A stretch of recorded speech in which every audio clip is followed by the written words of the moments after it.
ଜୟ ଜଗନ୍ନାଥ। ଶୁଭ ସକାଳ ଦର୍ଶକ ବନ୍ଧୁ। ଚାଲନ୍ତୁ ଆଜି ଦିନର କିଛି ଗୁରୁତ୍ୱପୂର୍ଣ୍ଣ ଖବର ଉପରେ ନଜର ପକାଇବା।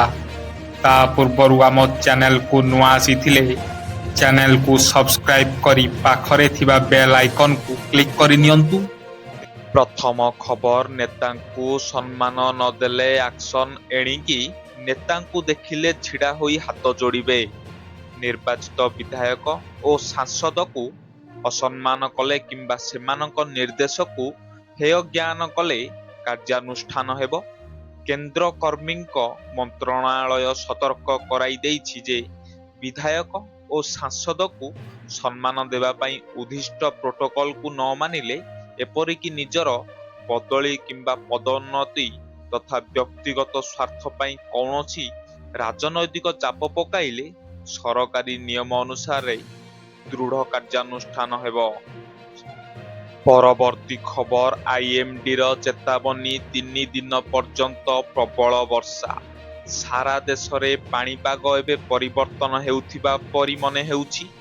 କେତେବେଳେ ପ୍ରବଳ ଶୀତ ହେବ ଏବଂ କେତେବେଳେ ବର୍ଷା ହେବ, ତାକୁ ନେଇ ଲୋକମାନେ ଏବେ ବି ଅନିଶ୍ଚିତତା ଭିତରେ। ଏହାରି ମଧ୍ୟରେ ପାଣିପାଗ ବିଭାଗ ଆଉ ଏକ ଚିନ୍ତାଜନକ ସତର୍କତା ଜାରି କରିଛି। ଆଇଏମ୍ଡି ରିପୋର୍ଟ ଅନୁଯାୟୀ ଆଗାମୀ 48 ଘଣ୍ଟା ମଧ୍ୟରେ ପୁଣି 5ଟି ରାଜ୍ୟରେ ପ୍ରବଳ ବର୍ଷା ହୋଇପାରେ। ପ୍ରବଳ ବର୍ଷା ଯୋଗୁଁ ତାପମାତ୍ରା 2ରୁ 3 ଡିଗ୍ରୀ ହ୍ରାସ ପାଇପାରେ, ଯାହାକି ପ୍ରବଳ ଥଣ୍ଡାକୁ ଆହୁରି ତୀବ୍ର କରିପାରେ।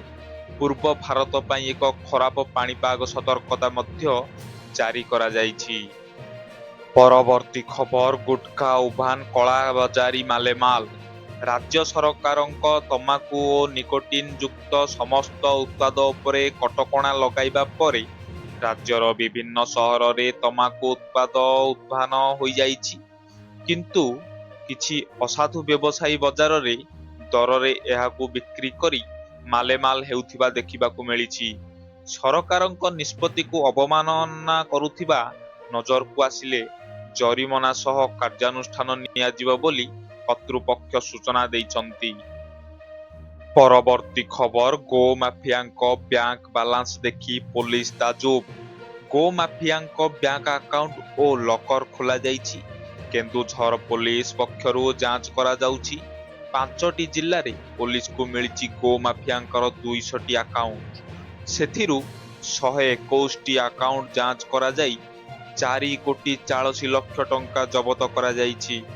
ଆହୁରି 79ଟି ଆକାଉଣ୍ଟ ଯାଞ୍ଚ ହେବାକୁ ବାକି ରହିଛି। ଗୋ ମାଫିଆଙ୍କର 50ରୁ ଅଧିକ ଲକର ଥିବା ମଧ୍ୟ ଜଣାପଡ଼ିଛି। ତେବେ ଯାଜପୁର, ଭଦ୍ରକ, ମୟୂରଭଞ୍ଜ, କେନ୍ଦୁଝର ଓ ଖୋର୍ଦ୍ଧାରେ 47ଟି ଟିମ୍ ସହ ଚଢ଼ାଉ କରିଥିଲେ। ପରବର୍ତ୍ତୀ ଖବର, ରାଜ୍ୟରେ ଆଗୁଆ ହୋଇପାରେ ପଞ୍ଚାୟତ ନିର୍ବାଚନ, ଏନେଇ ଭାଜପା ରାଜ୍ୟ ସଭାପତି ମନମୋହନ ସାମଲ ସୂଚନା ଦେଇଛନ୍ତି। ଜନଗଣନା ପାଇଁ ଆଗୁଆ ପଞ୍ଚାୟତ ନିର୍ବାଚନ ସମ୍ଭାବନା ରହିଛି। ନିର୍ଦ୍ଧାରିତ ସମୟର 2ରୁ 3 ମାସ ପୂର୍ବରୁ ପଞ୍ଚାୟତ ନିର୍ବାଚନ ହୋଇପାରେ। ଭାଜପା ସମର୍ଥିତ ସରପଞ୍ଚ ଓ ସମିତି ସଭ୍ୟଙ୍କୁ ଟାସ୍କ ଦେଇଛନ୍ତି। 6 ମାସ ଭିତରେ ଅଧୁରା କାମ ଶେଷ କରିବାକୁ ନିର୍ଦ୍ଦେଶ କରିଛନ୍ତି। ପରବର୍ତ୍ତୀ ଖବର, ଜୈବିକ ଚାଷକୁ ଗୁରୁତ୍ୱ, ଜଳବାୟୁ ପରିବର୍ତ୍ତନ ପ୍ରଭାବ ଚାଷ ଉପରେ ପଡୁଛି। ଆମ ରାଜ୍ୟ ଓଡ଼ିଶାର କୃଷି ଓ କୃଷକ ଏହାଦ୍ୱାରା ଅଧିକ ପ୍ରଭାବିତ ହେଉଛନ୍ତି। ରାଜ୍ୟ ସ୍ତରୀୟ କୃଷି ମେଳାରେ ସ୍ଥାନୀୟ ସମୁଦାୟ ମାଧ୍ୟମରେ ଜୈବ ବିବିଧତାର ସୁରକ୍ଷା ଓ ସାମଗ୍ରିକ ବିକାଶ ଶୀର୍ଷକ ବିଷୟରେ ଅଧିବେଶନରେ ଏନେଇ ଆଲୋଚନା ହୋଇଛି। ଜଳବାୟୁ ପରିବର୍ତ୍ତନ ଯୋଗୁଁ ଜୈବ ବିବିଧତା ଉପରେ ଅତ୍ୟଧିକ ପ୍ରଭାବିତ ପଡୁଛି। କେବଳ ଚାଷ କରି ନିଜର ଗୁଜୁରାଣ ମେଣ୍ଟାଉଥିବା ଚାଷୀମାନଙ୍କୁ ଜଳବାୟୁ ପରିବର୍ତ୍ତନର ମୁକାବିଲା କରିବାକୁ ହେଲେ ଜୈବିକ ଚାଷ ଏବଂ ଦେଶୀୟ ବିହନ ସଂରକ୍ଷଣକୁ ପ୍ରାଧାନ୍ୟ ଦେବାକୁ ହେବ। କାରଣ ଜୈବିକ ଚାଷ ଦ୍ୱାରା ହିଁ ଜଳବାୟୁ ପରିବର୍ତ୍ତନର ମୁକାବିଲା କରିହେବ ଏବଂ ଜୈବ ବିବିଧତାର ସୁରକ୍ଷା ହୋଇପାରିବ ବୋଲି କୃଷି ବିଶେଷଜ୍ଞଙ୍କ ମତବ୍ୟକ୍ତ ରଖିଛନ୍ତି। ପରବର୍ତ୍ତୀ ଖବର, ଯୁବପିଢ଼ିଙ୍କୁ ମୋଦିଙ୍କ ଭେଟି 61,000 ଯୁବକ ଯୁବତୀଙ୍କୁ ବଡ଼ ଭେଟି ଦେଇଛନ୍ତି ପ୍ରଧାନମନ୍ତ୍ରୀ ନରେନ୍ଦ୍ର ମୋଦି। 18ତମ ନିଯୁକ୍ତି ମେଳାରେ 61,000 ଯୁବକ ଯୁବତୀଙ୍କୁ ସରକାରୀ ସେବା ପାଇଁ ନିଯୁକ୍ତି ପତ୍ର ପ୍ରଦାନ କରିଛନ୍ତି ପ୍ରଧାନମନ୍ତ୍ରୀ ମୋଦି। ଏହି ନିଯୁକ୍ତି ପତ୍ରକୁ ନେସନ ବିଲ୍ଡିଂ ବା ରାଷ୍ଟ୍ର ନିର୍ମାଣ ଭାବେ ବର୍ଣ୍ଣନା କରିଛନ୍ତି ମୋଦି। ଅର୍ଥାତ୍ ଏହି ନିଯୁକ୍ତି ପତ୍ର ଦ୍ୱାରା କେବଳ ଯୁବକ ଯୁବତୀଙ୍କୁ ଚାକିରି ମିଳିବ ତା ନୁହେଁ, ଦେଶକୁ ଏକ ନୂଆ ଗତି ମିଳିବ ବୋଲି ପ୍ରଧାନମନ୍ତ୍ରୀ ମୋଦି କହିଛନ୍ତି। ପରବର୍ତ୍ତୀ ଖବର, ଟି-20 ୱାର୍ଲଡ କପ୍ 2026 ସ୍କଟଲ୍ୟାଣ୍ଡର ଏଣ୍ଟ୍ରି ପରେ ବଦଳିଗଲା ସେଡ୍ୟୁଲ୍। ବାଂଲାଦେଶ ଏବେ 2026 ଟି-20 ବିଶ୍ୱକପରୁ ବାଦ ପଡ଼ିଛି। ସ୍କଟଲ୍ୟାଣ୍ଡ ଏହାର ସ୍ଥାନ ନେଇଛି। ଯଦି ବାଂଲାଦେଶୀ ଖେଳାଳିମାନେ ଭାରତ ଯାତ୍ରା କରନ୍ତି ତେବେ ଆଇସିସି ବିସିବି ଅଧିକାରୀମାନଙ୍କୁ ସେମାନଙ୍କର ସୁରକ୍ଷା ପ୍ରତିଶ୍ରୁତି ଦେଇଥିଲା, କିନ୍ତୁ ଦଳ ସେମାନଙ୍କ ମ୍ୟାଚ୍ ଶ୍ରୀଲଙ୍କାକୁ ସ୍ଥାନାନ୍ତର କରିବାକୁ ଦାବି କରି ଅଟଳ ରହିଥିଲା। ସ୍କଟଲ୍ୟାଣ୍ଡ ଏବେ ବାଂଲାଦେଶକୁ ବଦଳାଇ ବିଶ୍ୱକପର ଗ୍ରୁପ୍ ସିରେ ଖେଳିବ। ନୂତନ ଦଳର ଆଗମନ ବିଶ୍ୱକପ୍ କାର୍ଯ୍ୟସୂଚୀରେ ସାମାନ୍ୟ ପରିବର୍ତ୍ତନ ଆଣିଛି। ବାଂଲାଦେଶକୁ ଇଂଲଣ୍ଡ, ୱେଷ୍ଟଇଣ୍ଡିଜ, ନେପାଳ ଏବଂ ଇଟାଲୀ ସହିତ ଗ୍ରୁପ୍ ସିରେ ସ୍ଥାନିତ କରାଯାଇଥିଲା। ସ୍କଟଲ୍ୟାଣ୍ଡ ବର୍ତ୍ତମାନ ଏହି ଗୋଷ୍ଠୀରେ ବାଂଲାଦେଶକୁ ବଦଳାଇଛି। ପରବର୍ତ୍ତୀ ଖବର, ଏଲନ୍ ମସ୍କଙ୍କ ଭୟଙ୍କର ଭବିଷ୍ୟବାଣୀ 2026ରେ ମଣିଷଙ୍କଠାରୁ ଅଧିକ ବୁଦ୍ଧିମାନ ହେବ ଏଆଇ। ଏବେ ସବୁଠି ଏଆଇକୁ ନେଇ ଚର୍ଚ୍ଚା।